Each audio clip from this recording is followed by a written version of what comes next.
Is Vladimir Putin continuing his crackdown on any Russian who expresses any dissent against his war in Ukraine? Just why is he now resorting to taking out chefs and architects? And is this a sign that the Putin regime is actually facing a lot more internal criticism than he's letting on? I'm Paul, U.S. Army combat veteran. Let's talk about it. Be sure, guys, hit that subscribe button. And also, if you want to support the channel, the best way to do so is, of course, combatvetnews.com. This is my version of Patreon, where every Tuesday and Thursday, we drop uncensored combat videos, including a lot that are sent to me from the front lines, from units that you guys have actually equipped. So it's pretty wild stuff we get to see. And of course, it keeps me and the team able to do this every single day. Okay. So the Russians, Vladimir Putin is going after increasingly obscure figures within Russian society. For example, recently, a prominent Russian culinary historian was hit with criminal charges for what they called army fakes. Now, this is pretty wild because Russian law enforcement authorities Wednesday filed criminal charges against a culinary historian named Pavel Syutkin, and for spreading false information about the Russian military. Syutkin, 60, is accused of spreading so-called fakes about the war in Ukraine.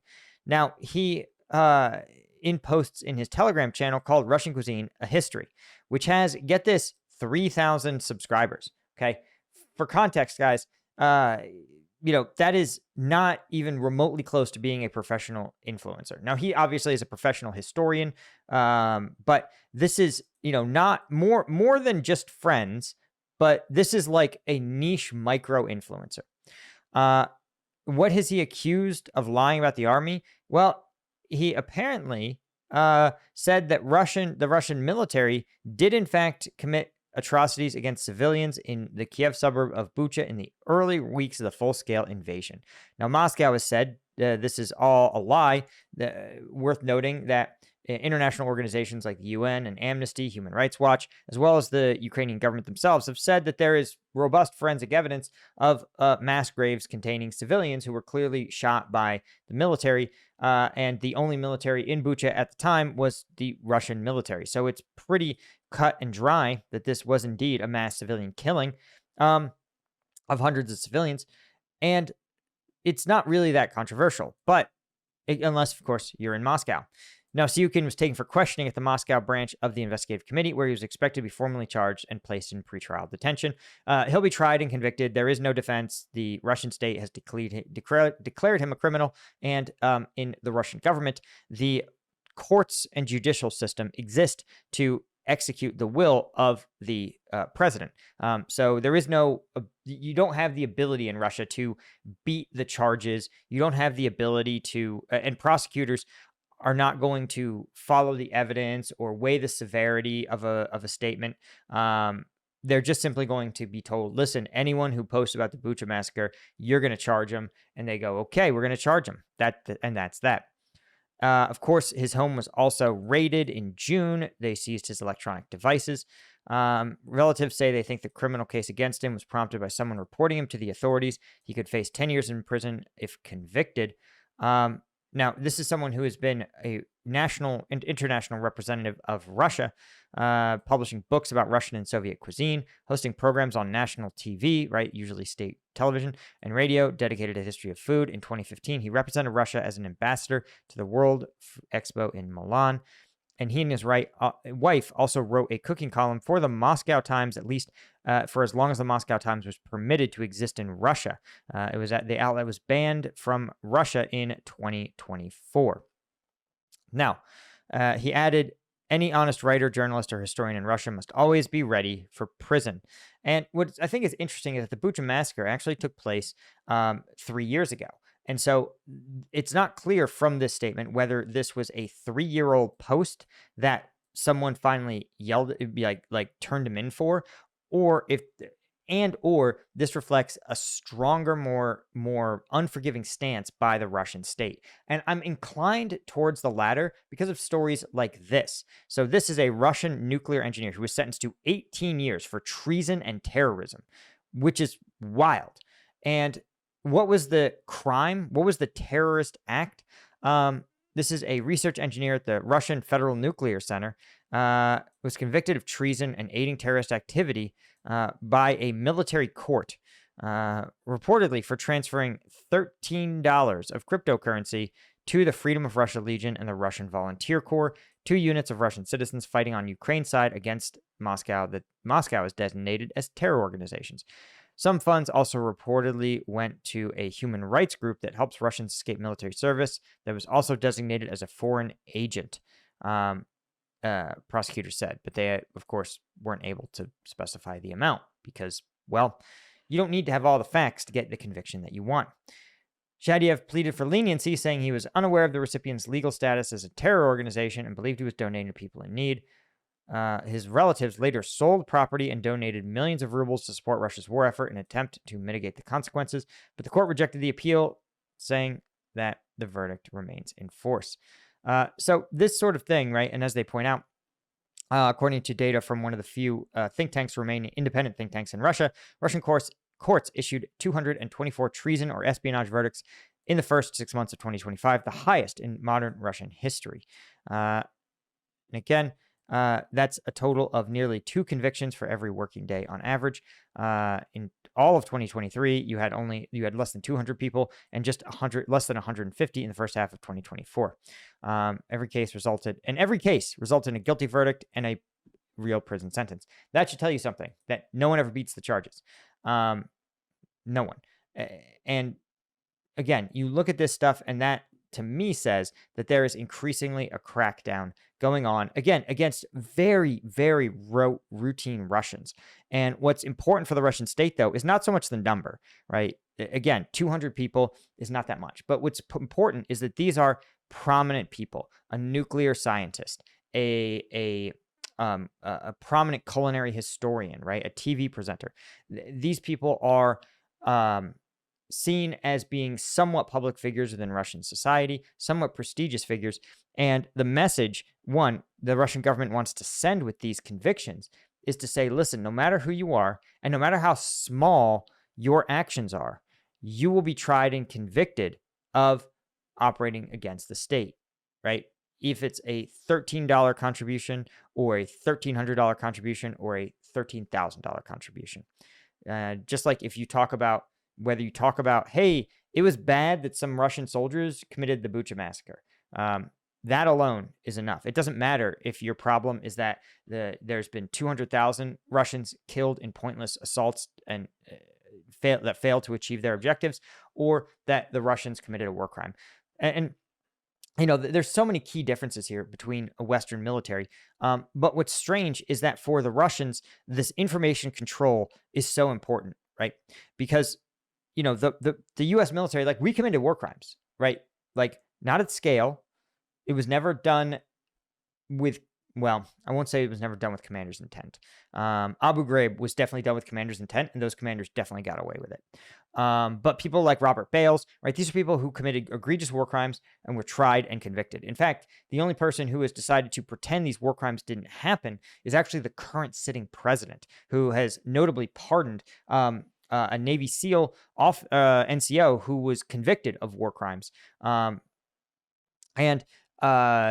Again, pardoned actually another convicted war criminal from Afghanistan. And so, but the U.S., like, we don't pretend these things didn't happen, or we didn't used to. We used to say, listen, this happened, and our mitigation was to say, hey, we are the U.S. military. We're going to have a public trial. We're going to lay out all the evidence, and we are going to police our own, to tell the American public, hey, listen, we're not the Russian military. When we commit war crimes, we hold ourselves to the highest standards. Now, obviously, the more I see our military and the Russian military aligning themselves, behaving similarly, the more troubling it is, right? Because, again, it's pretty easy to go from our soldiers and the enemy. We're subject to the Geneva Convention. We are an army of democracy. We are a free society operating in defense of itself. And it's easy to swing that to say, well, actually, our military is about, the most important thing it is strong and lethal and ready to kill. But it's like killing isn't even Like, killing isn't actually what a military does, believe it or not, right? If you wanted to build a killing machine, you would make it look like an industrial farm, right? The military achieves a certain subset of political objectives, usually around warfighting, right? So again, look at the Operation Desert Storm.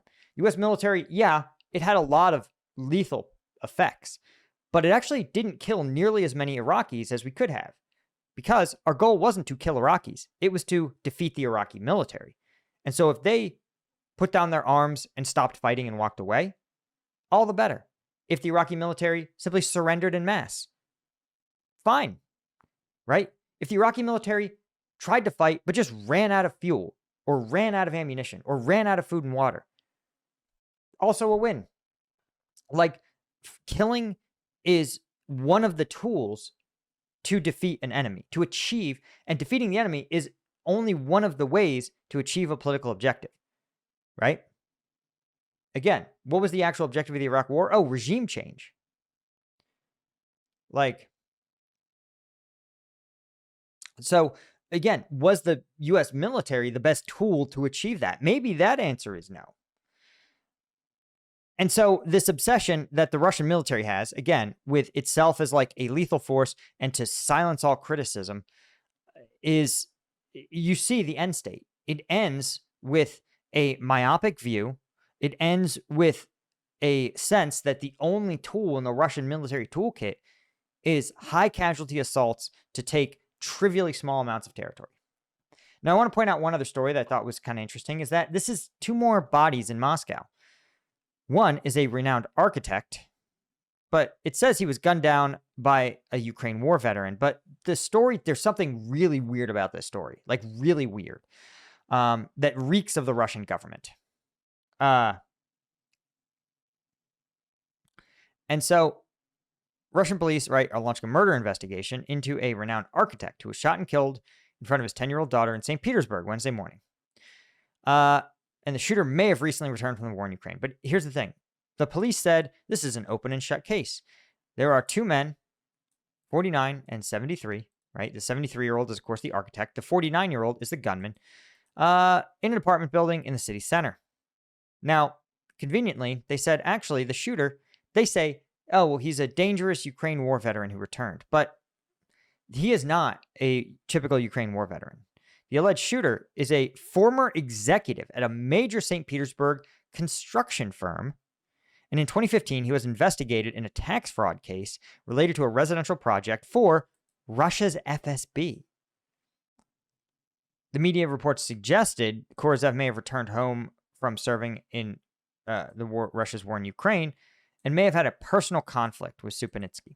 But here's the weird part, is that what they allege is a person who had a personal conflict and was eager for revenge, shot Supinitsky, then went up to Supinitsky's apartment, flooded it, and then lit it on fire. Or lit it on fire and flooded it. It wasn't clear the order. That is not a typical, like, rage, revenge, killing move. Okay? And remember, this guy is rich as shit. Because the allegation is that actually Supinitsky owed Kozrayev like $5 million. And again, why would you be a Russian multi-millionaire and you decide to collect your debts from someone by killing them, like, personally, and then killing yourself? Like, you're not going to get your debts. Like, why? It's so weird. And I want to point out that, as we've talked about on this channel, the typical Ukraine war soldier is impoverished, from an ethnic or linguistic minority, is indeed between 40 and 50 years old. But the difference, like, couldn't be more stark. This is someone who is a white-collar professional, a multimillionaire. And it's also weird that these guys were both in this, like, Russian architectural construction space, an industry that, as we talked about, has been really beleaguered in the Russian economy, right? The Russian economies are having a really hard time in the construction industry. So this is too weird. this is too weird. Something else is happening, whether or not these guys were both killed and they decide to pin the murder of one on the other. It's just too bizarre. But I think you should just file this in the category of another strange set of circumstances around like the deaths of more prominent Russians as this war drags on. And again, does it mean that Putin's regime is collapsing in days? Probably not. But what it does mean is that he certainly feels more under threat than we've seen in a long time, given that we're seeing this steady uptick in these kind of prosecutions, these kinds of prominent Russians getting liquidated. All of this is, again, increasingly putting the screws to average Russians. Again, think about it. How many Russians do you think have done the moral equivalent of sent $13 to a charity front for the Russian Foreign Legion, or said something to, again, their followers on social media that may have not been exactly in line with the Russian state media stance on something like the Bucha massacre? If the average Russian goes, listen, we either get rid of this regime or I'm going to be the next one convicted of thinking the wrong thing, saying the wrong thing. It can be very, very, it can create a lot of pressure on people, and it can create pressure to act. And I think that's the thing that is most scary for Vladimir Putin and for these Russians, is a mass mobilization, mass demonstration against the Kremlin. Anyway, guys, thank you so much. Thanks to Sergei Zinchenko, Alan Nutzenow, Franceschi, Paul Wheeler, Michael Clean, Jeff Davies, all of our Lieutenant tier members, and hit that subscribe button.